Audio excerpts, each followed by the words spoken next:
Akhirnya, GW bisa juga main Red Dead Redemption Android di HP yang bahkan nggak kompatibel di Play Store. Iya, HP GW cuma Redmi Note 10 5G, chipset MediaTek Dimensity 700, RAM 4GB, dan Android 12. Spek biasa banget, tapi anehnya, game ini jalan aman, kuat, dan sama sekali nggak black screen. Padahal kalau lihat minimumnya, RDR ini butuh Android 10 ke atas, dan itu udah aman banget di HP GW. Tapi yang bikin GW heran, HP yang speknya jauh lebih tinggi kayak Snapdragon 860, bahkan MediaTek Dimensity 6080, malah banyak yang ngalamin black screen, keluar sendiri, bahkan force close pas baru buka menu item.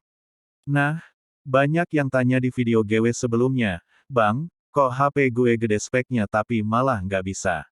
Jadi gini, RDR Mobile itu lagi di fase awal rilis Android, dan optimasinya belum sempurna. GPU tertentu, terutama Adreno kelas menengah tinggi dan Mali generasi baru, belum dapat tuning yang stabil. Jadinya makin tinggi spek, kadang malah makin rawan crash karena driver GPU-nya belum cocok sama build gamenya. Sementara HP kayak GW yang pas-pasan, dengan Dimensity 700 justru aman, karena GPU Mali G57 di chipset ini udah kebaca stabil sama gamenya. Makanya lucu, HP mid-low bisa main, tapi HP high-end malah error. Dan sekarang GW bakal nunjukin, gimana rasanya main RDR Android di HP yang nggak kompatibel, tapi tetap lancar tanpa drama. Sekarang gue lanjutin ke bagian gameplay yang udah gue rekam. Dan di video kali ini, gue sengaja nggak ngelakuin banyak hal ribet kayak buka inventory, masuk area berat, atau nyoba komponen yang bisa bikin crash. Karena tujuan tes hari ini simple, gue cuma mau lihat, seberapa stabil game ini berjalan di HP yang menurut Play Store tidak kompatibel. Jadi di sini gue bakal tes hal-hal dasar yang paling menentukan apakah game ini layak dimainkan atau enggak. Lari, loncat, dan ngetes setting grafis. Itu aja sudah cukup buat ngukur performanya. Pertama gue mulai dari gerakan dasar, lari keliling map. Dan sumpah, buat HP dengan chipset Dimensity 700, yang sering banget diremehin orang, hasilnya bikin gue senyum. Saat gue lari keliling, kameranya gue puter-puter cepat, dan game ini nggak ngasih tanda-tanda mau freeze atau nge-lag parah. Frame drop ada, tapi ringan. Yang penting, nggak ada black screen, nggak ada crash, nggak ada mental pas gerak cepat. Ini udah jauh lebih baik dari ekspektasi gue. Terus gue coba tes gerakan loncat-loncat. Ini sebenarnya tes kecil, tapi penting. Karena loncat itu sering jadi momen di mana HP kentang biasanya ngerasa berat, apalagi pas landing. Tapi di sini, responsnya cepat, animasinya mulus, dan inputnya nggak delay. Jadi buat gerakan dasar, Dimensity 700 ini surprisingly stabil banget.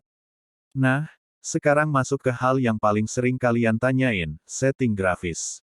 Karena di game ini, ada fitur grafis gratis dari yang paling low sampai yang paling high. Dan gue tes satu-satu biar kalian bisa lihat sendiri bedanya. Pertama gue coba setting paling low alias geser full kiri. Dan ini hasilnya. Gambar jadi agak buram. Bayangan dan tekstur jadi sederhana. Objek jauh kelihatan sedikit kabur. Tapi performanya, ini paling lancar. Lari, loncat, muter kamera, semuanya semut tanpa patah berarti. Kalau kalian cuma mau gameplay stabil, mode low ini udah jadi pilihan paling aman. Terus gue coba geser ke grafis menengah, sekitar 40-50%. Dan di sini mulai kelihatan peningkatan. Tekstur tanah jadi lebih jelas. Karakter lebih detail. Beberapa objek jauh mulai muncul lebih rapi. Tapi performanya mulai kelihatan turun. Ada stutter kecil, terutama kalau larinya terlalu cepat atau kameranya diputar mendadak. Di level ini, game masih bisa dimainkan, tapi nggak serasa semut seperti mode low. Dan akhirnya gue tes grafis full high, geser mentok kanan. Ini mode paling jernih. Rumput jauh terlihat, bayangan lebih dalam, warna jadi lebih hidup, tekstur karakter lebih tajam banget. Tapi sayangnya, performanya langsung turun. Ada patah-patah yang lumayan kerasa. Dan terus terang, kalau gameplay kalian penting banget stabilitasnya, setting ini bukan pilihan. Jelas kelihatan Dimensity 700 nggak didesain buat narik grafis setajam ini. Jadi gue akhirnya mutusin, gue pakai setting low aja, atau maksimal 20-25%. Biar lancar dan playable, bukannya jernih tapi patah-patah. Nah, ini sekalian menjawab banyak banget komentar kalian yang bingung. Bang, kenapa Snapdragon 865 GUI FC? Bang, Helio G100 kok black screen? Bang, gue keluar game gak bisa masuk lagi, mental terus.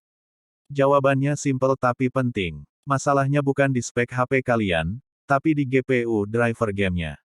Jadi gini, chipset-chipset baru kayak Snapdragon 865/860, Snapdragon 695, Dimensity 6080, Helio G100 G99, Infinix Hot 50 Pro Series. Itu semua pakai GPU dengan driver baru, sistem baru, dan optimasi yang lebih canggih.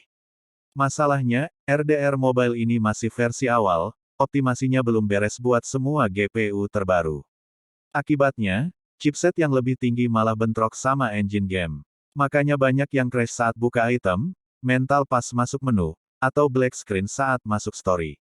Sementara Dimensity 700 GUI, GPU-nya Mali G57, tapi yang versi lebih tua dan sederhana. Drivernya lebih stabil, lebih basic, dan justru lebih bersahabat buat game yang belum optimal kayak gini. Ibaratnya, HP kentang malah cocok sama game baru yang belum matang. Dan sebelum gue tutup videonya, gue mau bahas sedikit soal harapan gue ke depan, karena banyak dari kalian yang DM atau komentar, "Bang, game ini bakal makin berat atau makin ringan nanti." Kalau lihat pola game-game besar yang baru rilis di Android, biasanya di 1-2 patch awal mereka fokusin perbaikan di driver GPU dulu. Jadi kemungkinan besar, HP yang sekarang mental atau black screen justru bakal jadi lebih stabil. Dan HP yang kayak gue, yang sekarang aman, bisa jadi nanti performanya turun sedikit karena engine-nya mulai disesuaikan buat chipset yang lebih kuat. Tapi menurut gue pribadi, selama HP lo bisa jalanin di setting low dan nggak crash, itu udah cukup buat ngerasain pengalaman gamenya. Soalnya ini bukan game mobile kecil, ini game open world besar. Dan kita semua juga nggak pernah ngangka bakal bisa mainin game ini langsung dari Android. Jadi kalau kalian ngerasa masih error, sabar dulu.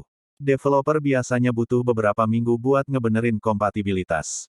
Dan gue bakal terus update kalau ada patch baru, entah performanya naik, turun, atau ada fitur baru yang muncul.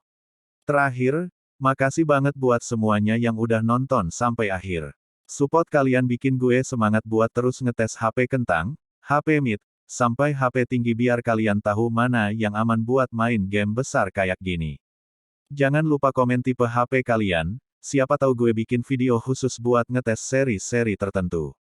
Oke, itu aja. Sampai ketemu di video berikutnya, dan semoga HP kalian nggak black screen lagi.